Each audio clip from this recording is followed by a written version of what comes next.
Hey everybody, this is Grace, and I must be putting myself through what, I don't even want to use the word, but seeing some things I've been seeing lately, like I have pretty much all of my life, but just different people these days than these days. And let me give an example. To say this is narcissistic behavior, what I tend to see as narcissistic histrionic behavior, a blend of behaviors. I'm not diagnosing anybody. Read the disclaimers in the description box below this video on YouTube. Okay, cut that out. But, imagine like you're self-employed, okay, and you do whatever it is you do that you enjoy doing, and you're getting some people are buying it, whatever, and it doesn't have to be actually buying it. Like if you do something online, some people are reading it, more people are reading it now, or watching it, videos, okay? Or if you're selling something, you make something that's parts of something.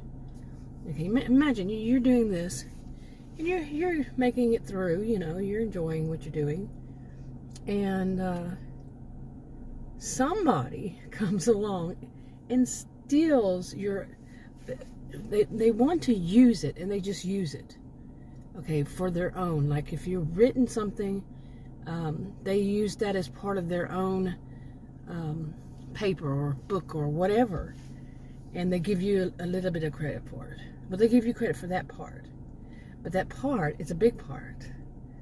Okay, like if you make a video, how people say, well, it's fair use. And some people really need to study that fair use. Yeah. I mean, and not just the parts that you want to read. Okay, but they'll take the whole thing and use that. Say fair use, on a video.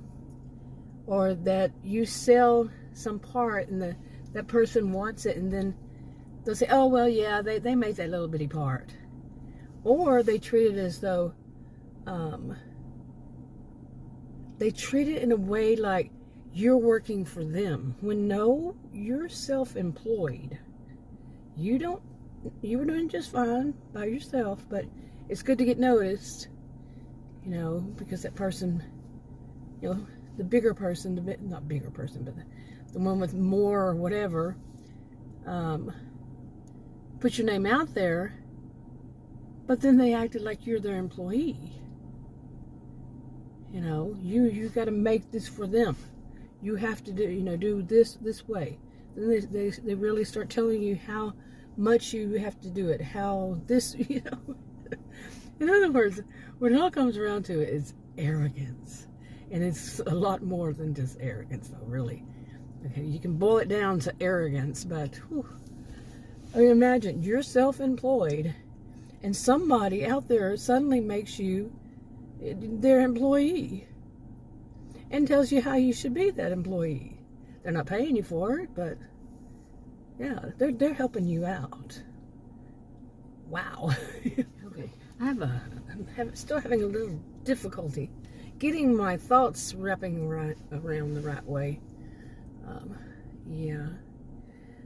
Since I got put on insulin, yeah, I'm still working through it. I'm testing it all out and adjusting the diet and all that. So it's going to be a little while. Anyway, now here's another one.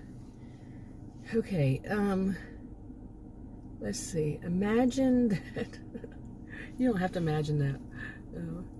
But you make, you go through a lot to try to get something. Again, self-employed, and you go through a whole lot of things, loops and loops.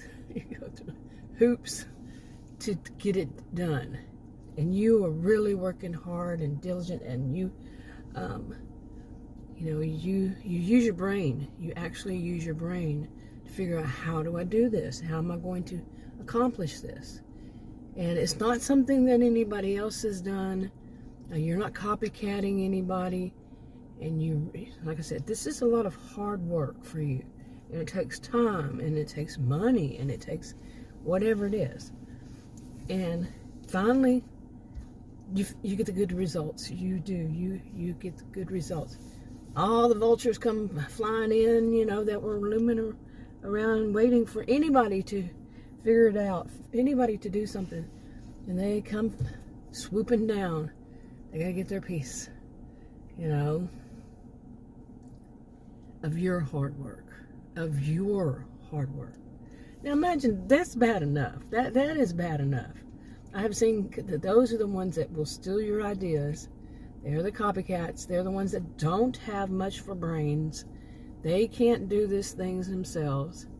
But they will sure take credit as much as they can. But then imagine after all that, and then some, that some of them are so arrogant as to say, well, you should have actually done this, and you should have actually, with that whole, I don't like when I try to mimic that kind of, that histrionic, narcissistic blend, voice and stuff. It sounds awful when I listen to it, but, that whole actually thing, and you should have done, and you should listen to me, and let me give you some advice. Next time, if you do anything like that, what you need to do, oh my God, that is so sickening. It's so gross and disgusting to watch, to hear, to see, to read, to whatever. People doing like that. And really, in my view, these are all my views and opinions, and they could be wrong and all that. I am a social and behavioral scientist. I did teach at college and university, so yeah. But they know better than me too. And they need to tell me, the ones that are not. But yeah, it wraps around all that arrogance and that sense of superiority, a superiority complex. I just made a video earlier today about, once again, mentioning, that a lot of people believe that in many cases, superiority complex is actually masking of inferiority complex. Okay.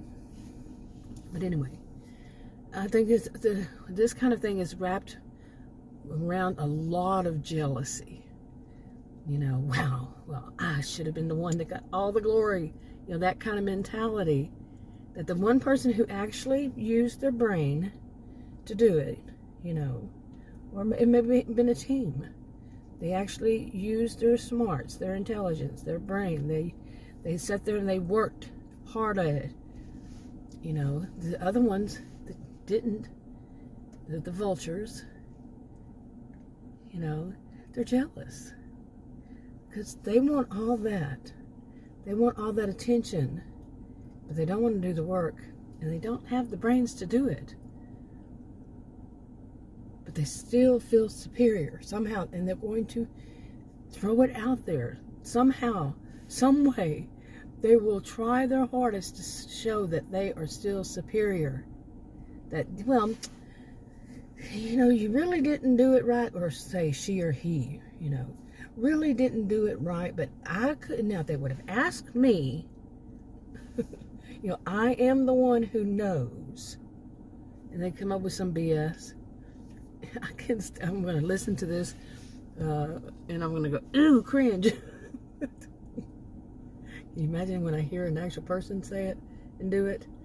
Ooh, I do cringe. But and that's what they would do. They'll make it to where they're still on top when they're not. They never have been. Okay, just for the record, I do have some characters. That whole Grace, Faith, and Meg saga, that they do these kinds of things. But to see it, but I'm serious when I say that when I see people, they seem like one of my characters, it seems like she's doing a tea party. Okay, like little kids. When little kids, okay, that's very important. Little kids play tea party or dress up, or they do the whole makeup and dress and style like their elder, whether it's their parents or their grandparents or whomever. And it doesn't come off right because it doesn't fit. Okay, they're not there yet. And to see one of my, like I said, characters does this, and to see it actually. Oh, you know, the kind of people, who of us hasn't seen this at some point in our life, like somebody who's drinking tea, and there was some importance to it when I was a child, and I can't remember, it was somebody maybe on a TV show or something, I don't remember, or maybe it was just something my parents had told me about somebody who does that. But you know, the whole thing of drinking their tea and having their pinky up, you know, up in the air while they're drinking it, and that they think that makes them look sophisticated and, you know, just sophisticated and from, I don't know, you know, like, I could go deeper in that, but they do stuff like that. And then while they're talking about how, if you would have just asked me, you know, they do that. Can you even see me moving my head? Because you know what that means, don't you? When somebody does that, the arrogance that comes through, the way that they do the whole thing with their head and their superiority, and there's going to be that eyebrow that raises. I still try to train myself to raise that one eyebrow. Can't do it. In my life, anybody I've seen ever do that has those blends of behaviors. Seriously, narcissistic, histrionic blend of behaviors. Anytime I've ever seen it. I cannot think of anybody who's done it, and I don't see them that way. Nobody. And I've seen plenty in my life. People do that. But anyway, you know, then it's all about them trying to prove they're on top. Everybody else is the lowly servants below them. You know, that's their mentality, not mine. That everybody, you know, is beneath them. When they're not. No. They really haven't done anything that would put them up there, except for to put out to the world that they should be up there. They have not done anything to qualify, to give them the credentials, or to give them whatever it is that they would, you know, a person who actually would do that kind of thing. They haven't done anything to it. They just say it. Yeah, I am this. I am superior. I am. But it gets, like I was saying from the beginning, I'm putting myself through some special kind of, I want to use that word, by seeing this over and over and over again. I don't know I'm going to see this over and over again, but it's pretty much guaranteed. But I'm doing it. It riles me up. Even though I laugh whenever I say something like that, it's just me. It's just how I am. But some of it is like as if you're sitting there watching children play Tea Party, and how, you know how cute it is. But when it's adults who are playing Tea Party, who are playing dress up, makeup, all that, and having their pinky in the air, the whole mentality, the whole, it's not. It's funny in a different way. It's laughable, yeah. Anyway, but it's also cringe. What's the word? Cringe-worthy? Yeah. But I see it over and over and over. What is that? Why have we become like this? Or, not we, but as a society, why are there so many more out there? It's not as though it's new. It's not new at all. I mean, you can go back and read, well, where did the term narcissism begin? I try to say the name Narcissus, and I'll probably get it wrong, Narcissus. But yeah, go back. Oh, I just hit that thing. But go back. I do talk with my hands, by the way, and I moved it and bam, I hit that thing. But really, it's nothing new. But it just seems to be, I think, you know, the internet, being on internet, that allows us to see, some of us, see it more. Whether it's in writing, like I said, in voice, or in video, which is voice, can be voiced in writing too. Yeah, you see what I'm saying, right? But it is cringe. I'll talk to you in another video. Bye.